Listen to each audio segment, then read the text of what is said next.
किसान के लिए जो धान अधिप्राप्ति का जो चल रहा है सीजन है, अभी मेरा मुख्य एजेंडा धान अधिप्राप्ति सही ढंग से हो जाए। इसका जो भारत सरकार ने मूल्य निर्धारित किया है किसान को मिल जाए, इसमें किसान को किसी तरह की परेशानी नहीं हो। अभी पूरा विभाग और मैं इसी चीज़ को देख रहा हूँ। यहाँ कोऑपरेटिव के माध्यम से जैविक खाद कैसे बने और किसानों तक उसकी सरल सुलभता पहुँचे, क्योंकि यहाँ अभी तक लोग परंपरागत खेती करते रहे जो पहले से धान गेहूँ मक्का ये सब का रहा है, और जो पहले यूरिया उपयोग करते रहे वही।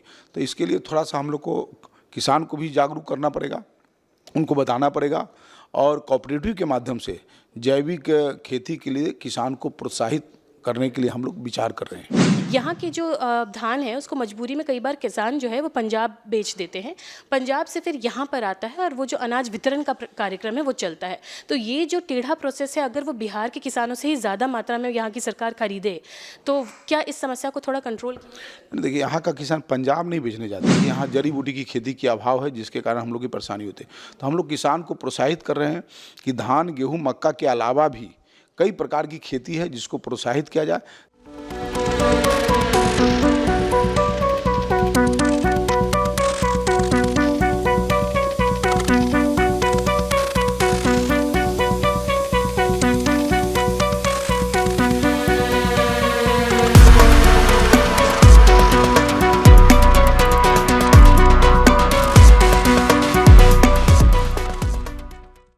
नमस्कार, फर्स्ट लुक बिहार में आप तमाम दर्शकों का स्वागत है। और जैसा कि आप जानते हैं कि हम कुछ दिनों से किसान भाइयों के संबंध की धान के खरीद और बिक्री के संबंध में जो समस्याएं हैं उसको लेकर लगातार कार्यक्रम और पब्लिक ओपिनियन ये सब करते आ रहे हैं।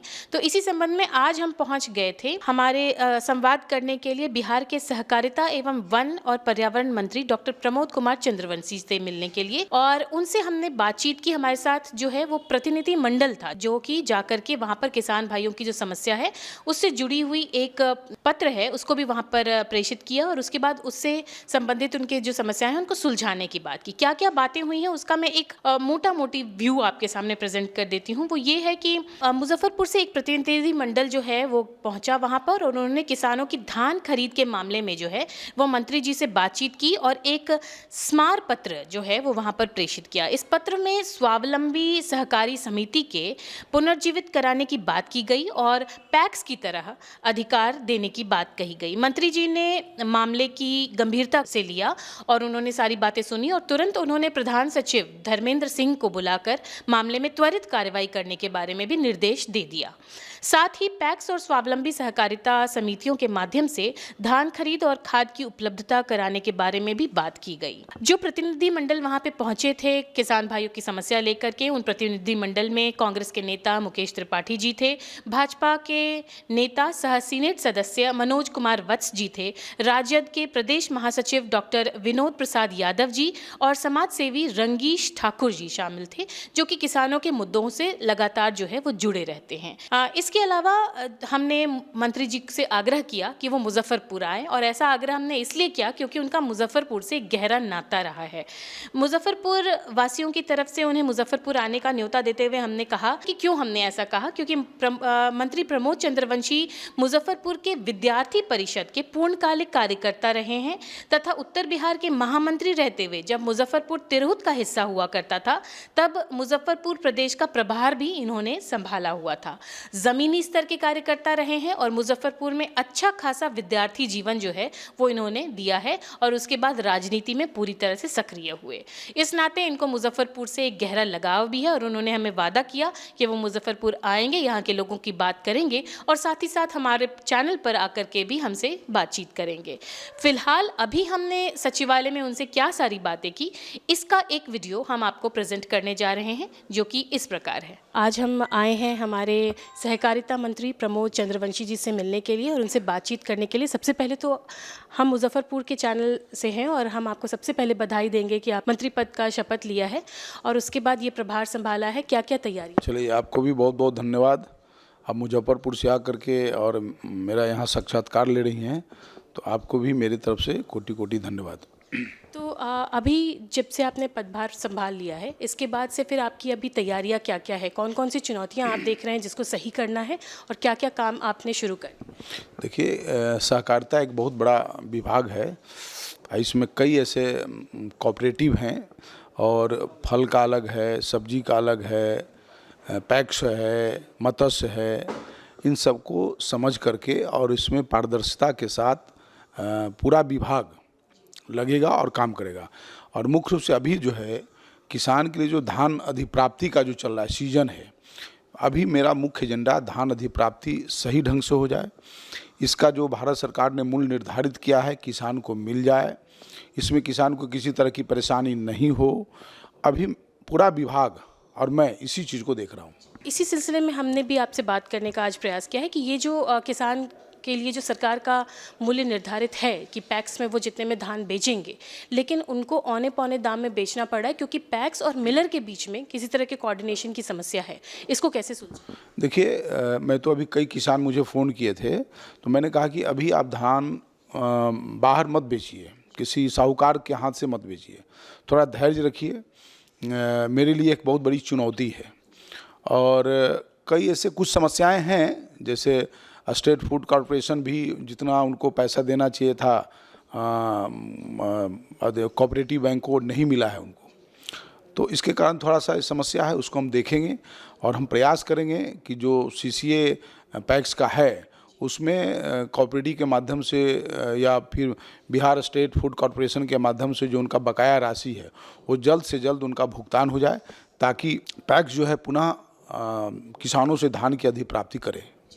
आपका वन एवं पर्यावरण भी आपको देखना है और इसमें अक्सर बात आती है किसानों के, जो हमारे बगल के राज्यों में सिक्किम में जो पूरी तरह से जो है ऑर्गेनिक खेती चल रही है, यहाँ पे भी किसानों की समस्या। और लेकिन कई बार देखा गया है कि वो ऑर्गेनिक खेती से थोड़ा बचना चाहते हैं क्योंकि उसमें थोड़ा तकनीकियाँ हैं, उससे वो अनभिज्ञ हैं। तो क्या इस तरह का भी कोई अभियान चलाया जाएगा कि इससे वेस्ट मैनेजमेंट भी हो, पर्यावरण भी सुरक्षित हो और किसानों को भी समस्या?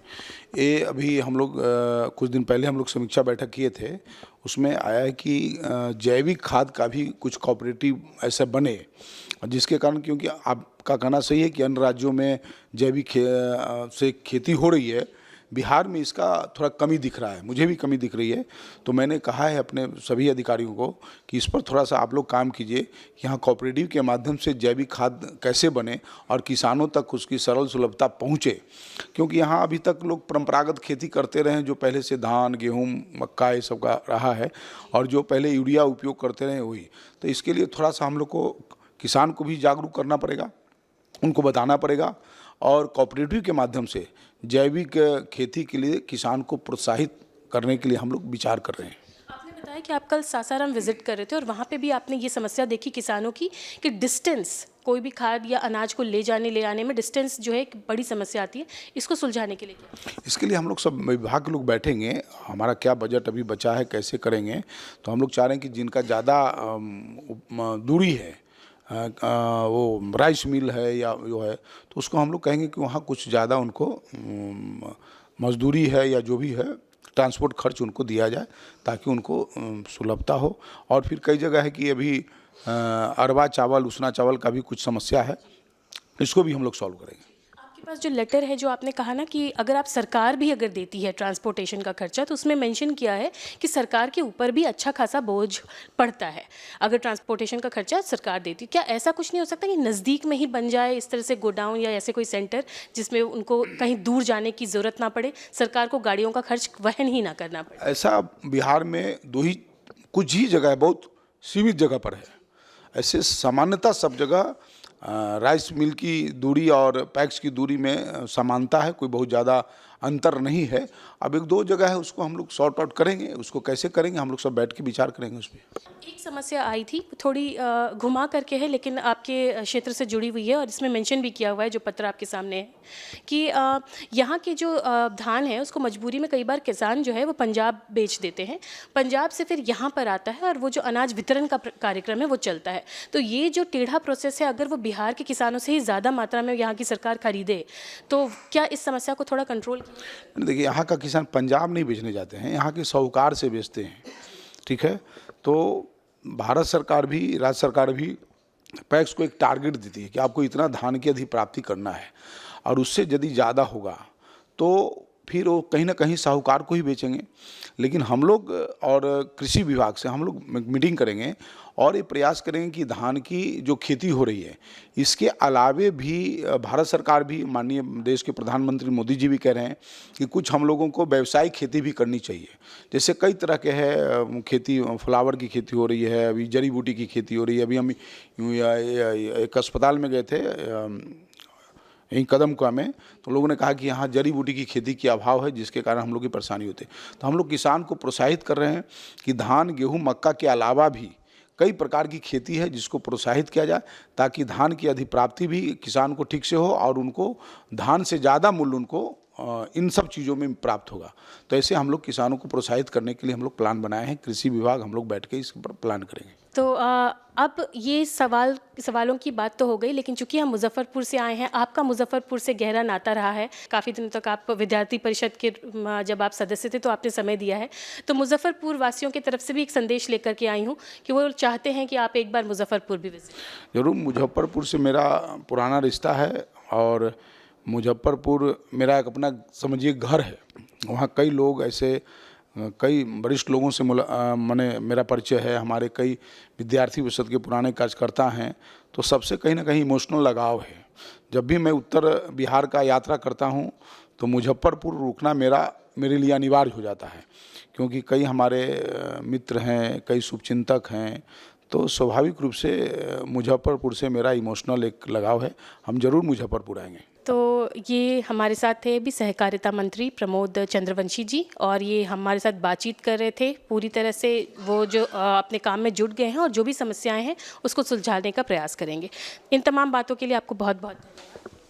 चलिए, आपको भी बहुत बहुत धन्यवाद। तो ये तमाम बातें हमने आज मंत्री जी से की और उन्होंने आश्वासन दिया है कि, और जैसा कि हमने देखा कि वहाँ पे वो अधिकारी को बैठा करके वहाँ पे तुरंत उनसे वो सारी बातें करने की बात कह रहे थे, तो इसको जल्द ही सुलझा लिया जाएगा, ऐसी हम आशा करते हैं। इसके अलावा किसानों के धान से जुड़ी समस्याओं और भी खेतीहरों की समस्याओं से जुड़ी हुई खबरें और आगे की अपडेट्स हम आपके सामने लाते रहेंगे। आप बने रहिएगा हमारे साथ। आप देख रहे थे फर्स्ट लुक बिहार। धन्यवाद।